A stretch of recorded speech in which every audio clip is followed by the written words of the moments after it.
The fluorescent lights hummed, their usual monotonous tune as Maria pushed her cleaning cart down the marble hallway of Sterling Tech's executive floor. At 11 p.m., the building belonged to her, or so she thought. She had worked as a janitor for 3 years. Invisible to most who passed her during the day. Her hands, rough from years of scrubbing floors and wiping down desks, told stories no one bothered to ask about. The uniform hung loose on her small frame, and her graying hair was always pulled back in a practical bun. She was 53, far from the life she'd once imagined for herself. Yet, she cleaned these offices with the same dignity she'd approach any other task. Tonight was different. As Maria rounded the corner to the CEO's office, she froze. The light was still on. Through the glass walls, she could see him. Alexander Sterling himself, hunched over his desk, tie loosened, looking more human than the photographs in the lobby ever showed. She began to back away quietly, but the squeak of her cartwheel betrayed her. "Wait." His voice carried through the silence. Not harsh, just tired. "Come in, please." Maria's heart hammered. In 3 years, she'd never spoken directly to him. She'd heard the stories. Ruthless businessman, self-made billionaire, the man who built a tech empire from his college dorm room. At 38, he was worth more than she could fathom. Yet here he sat at midnight, looking somehow lost. "I'm sorry, Mr. Sterling. I didn't mean to disturb you. I can come back." "No, it's fine." He rubbed his eyes, and Maria noticed the chess set on his desk, an exquisite wooden board with hand-carved pieces. One side was arranged in a complex position. The other side was empty, waiting. "Do you play?" The question caught her completely off guard. "Chess? Yes, actually I do." Something shifted in his expression. "Really? Would you?" He paused as if the request itself was absurd. "Would you play a game with me?" Maria glanced at her cart, her bucket of cleaning supplies, her uniform that marked her place in his world. "Mr. Sterling, I should really finish. Please." The vulnerability in that single word stopped her. "I've been staring at this board for 2 hours. My mind won't stop racing, and I need to think about something else." "Anything else?" She studied his face, saw the exhaustion that ran deeper than one sleepless night. Slowly, she nodded and sat down across from him, feeling the expensive leather chair embraced her in a way nothing in her apartment ever had. "I should warn you," Alexander said, setting up the pieces. "I was state champion in high school."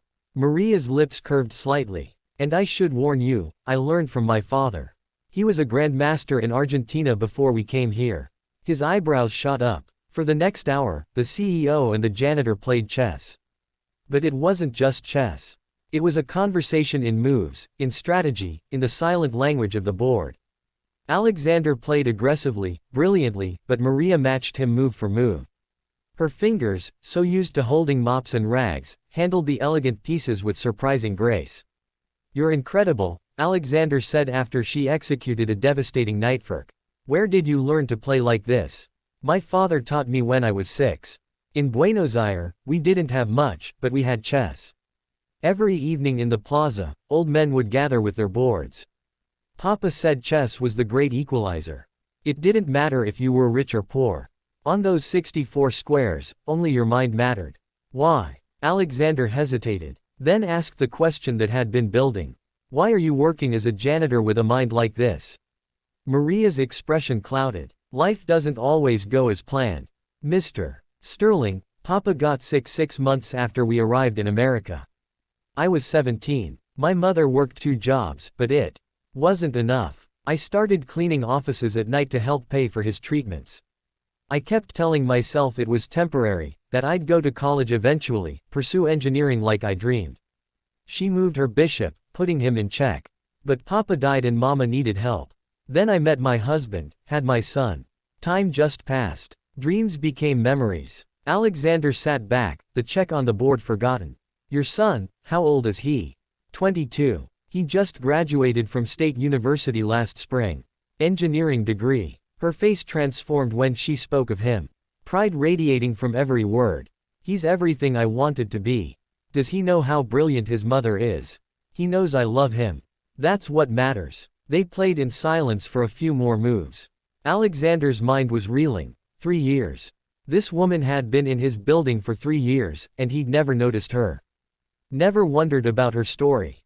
How many others had he overlooked? Checkmate, Maria said softly, almost apologetically. Alexander stared at the board. She was right. In their intense game, he'd been so focused on his attack that he'd missed her quiet defensive buildup. It was elegant, beautiful, a reflection of the woman herself. That was he shook his head in wonder. That was the best game I've played in years. Thank you for the opportunity, Mr. Sterling. I should get back to work now. She stood smoothing her uniform. Wait, Maria, your name is Maria, right? She nodded, surprised he knew. What if I told you I didn't want you to go back to cleaning?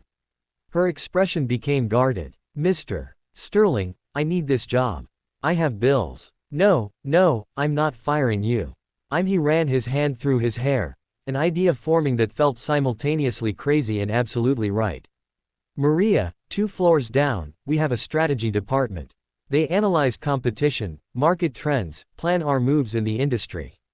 It's chess, really on a corporate level. I have an opening for an analyst position. Maria's eyes widened. Mr. Sterling, I don't have a degree. I don't have any qualifications. You have a mind that just beat me at chess. You have discipline.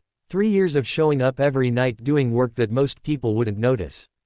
You have humility and perspective that my MBA graduates lack. He leaned forward. I'm not offering charity. I'm offering you a chance.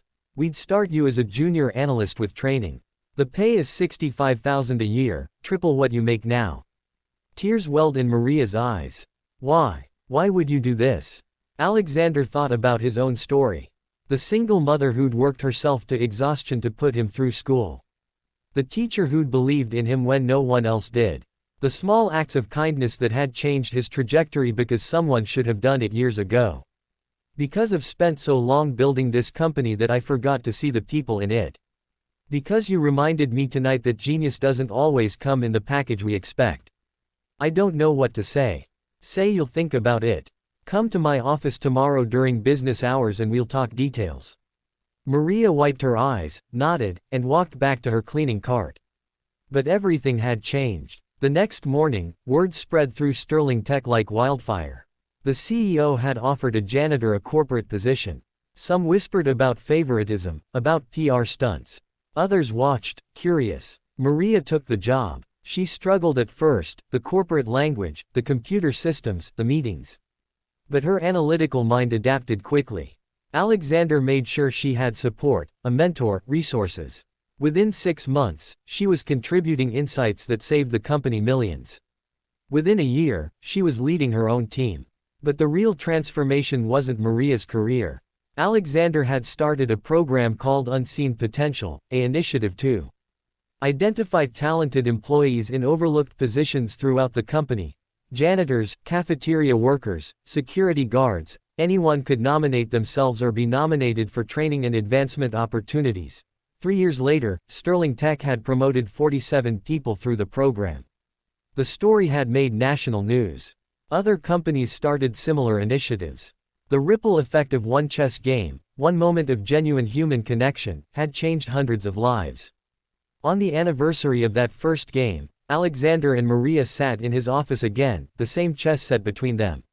She was now director of strategic innovation, and her son had joined the company as a junior engineer. You know what I learned that night? Alexander asked as they set up the pieces.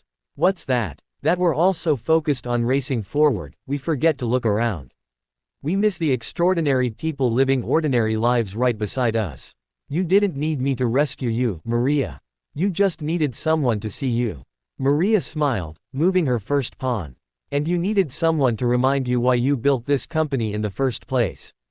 Not just to make money, but to make things and lives better. As they played, the late afternoon sun streamed through the windows, casting long shadows across the board.